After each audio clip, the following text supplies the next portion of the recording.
Should you buy the Makita XGT 40 volt? If you're looking for a non-biased opinion, here you go. Just the facts. First off, it has a quick insert collet. Underrated. I don't hear a lot of people talking about this. This plastic shield over here is so good because when you're using these outside in extreme temperatures, the motor housing gets hot. And it happens to some of the best tools out there. The XTD was one of my favorites from Makita, and I'm glad to see they had the plastic shield on this one. Now, all these holes were done on one battery. Or should I say one bar of battery. That's impressive. This is a 2.5 amp hour battery. We did like 30 something holes, and we didn't even drop a bar until we bogged it down on purpose on some knots. There was one here, you see the burnout, and then there's one here we just flat out couldn't do it, but we kept holding the trigger trying to bog the tool down purposely. We drove about 9 of these in high speed, speed 2, and we're able to back them out. A couple of times it stalled trying to pull them out, but it still managed to pull them out without any help from other tools.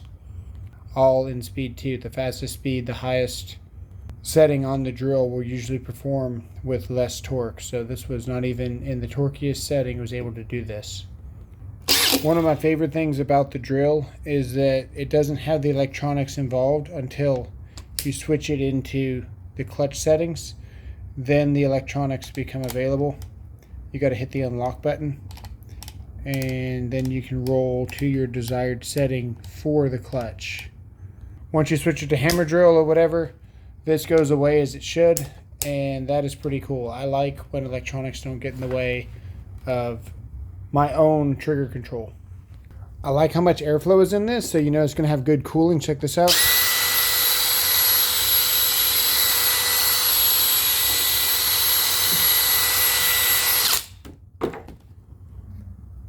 And these are pretty heavy wood chips.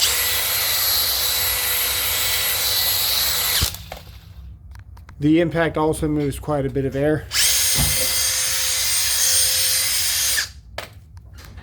It's got to be one of the smoothest, if not the smoother drills that you're ever going to get your hands on. It's definitely one of the smoothest ones that I've ever owned. Like, really smooth.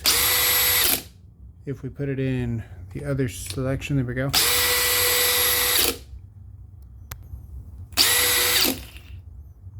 Honestly, I expected less for the 2.5 amp hour battery, and it exceeded my expectations, which was pretty nice. Now, it is pretty heavy. It's very similar to the Flex body design. I honestly don't know which one's heavier, so it's a fairly heavy drill. Flex seems like it's kind of more front heavy. This is definitely more centered heavy, and I'd actually prefer it to be more in the front like the Flex, but it's okay. I've not played with the hammer drill mode. This is what it sounds like.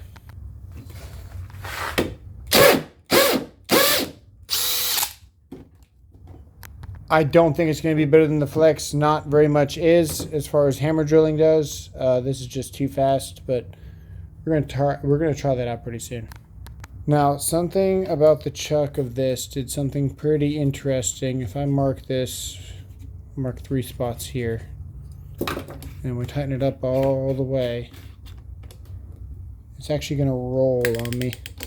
Once it gets tight, you can kind of see where it rolls all the way around. It's tight now. It kind of does a roll thing. And I found that out during just normal wear and tear, just tightening in bits and stuff. So I'm not sure if that's going to pose a problem in the future, but it definitely spins in a not great way. If it didn't do the chuck thing, and they all do chuck things, right? It's not on the drill, it's on the chuck probably. I know the Flex has broken chucks before. That wasn't the Flex thing, that was the chuck thing. So I don't want to say anything bad about the drill itself, but as a, you know, the whole assembled package is kind of upsetting. This would be in the high 9s if it wasn't for the chuck. I'm going to give it about an 8.9 as far as how much I like it. This just does not have as much power as my other tools. It's nice to use, but I'm going to tell you right now, it is very tight. There's very little real estate here, and that was actually pretty surprising. I thought for a 40-volt tool I was going to get a little bit more space. It still feels great, but definitely with the bottom of my hand resting right here, it's kind of a deal breaker, honestly.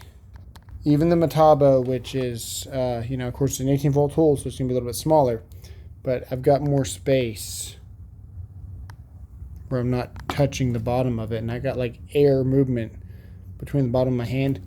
This is always resting on top of it. And I'd seen reviews about this. I got a buddy that, doesn't particularly like Makita, and he was showing me that, and I was like, well, that's just because your hand is big. But holy crap, man, this thing is very, very tiny.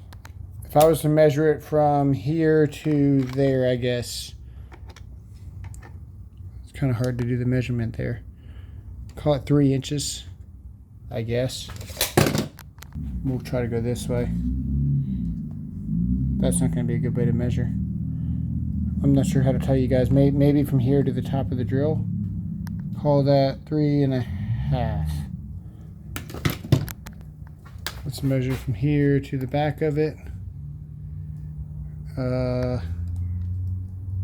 Maybe 3 from where it starts to...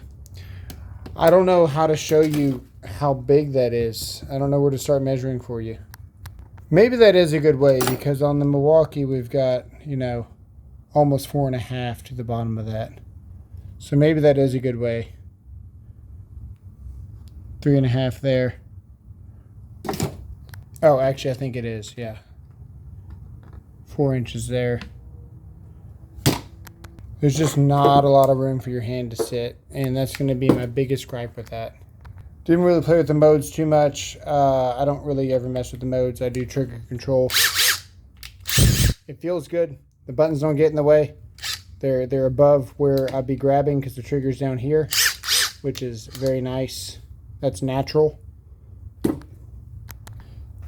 can see in the Metabo where they're also kind of above there, so that's good. The Milwaukee gets a little bit closer, and the M12 is terrible for this, by the way. I give the ergonomics about a 7.5, and for Makita, that's pretty bad ergonomics considering. And the total for this, I can tell you right now, it's not enjoyable to use, like at all. I'd much rather use pretty much any other impact that I've got, which is a shame because it's a new one, so I really do want to use this, but I'm going to rate this like a 7.5. Maybe a 7.6 at the most, just because of how small that area is. It is very tiny. If the power on this was considered a 10, I would say the power on this is probably close to an 8. It's actually really similar to this Metabo. Now, I stopped driving lags in wood almost a year ago because I didn't think that it was very representative of what you're actually doing in the field.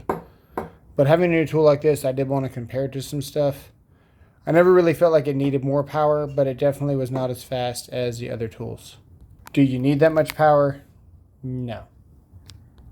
So, to sum it all up, at $250 for 2 of these, 2 batteries, and the charger, honestly, I think it's a steal just because... Great, dropped my phone. Just because of the drill alone. And the drill is pretty heavy and bulky, but I still like it. It's really smooth. I enjoy using it. At $250, I say sure, why not? If you can find the Gen 4 Milwaukees for $250 or even $300, I would say get the Milwaukees before you get the Makitas. But the battery life is impressive.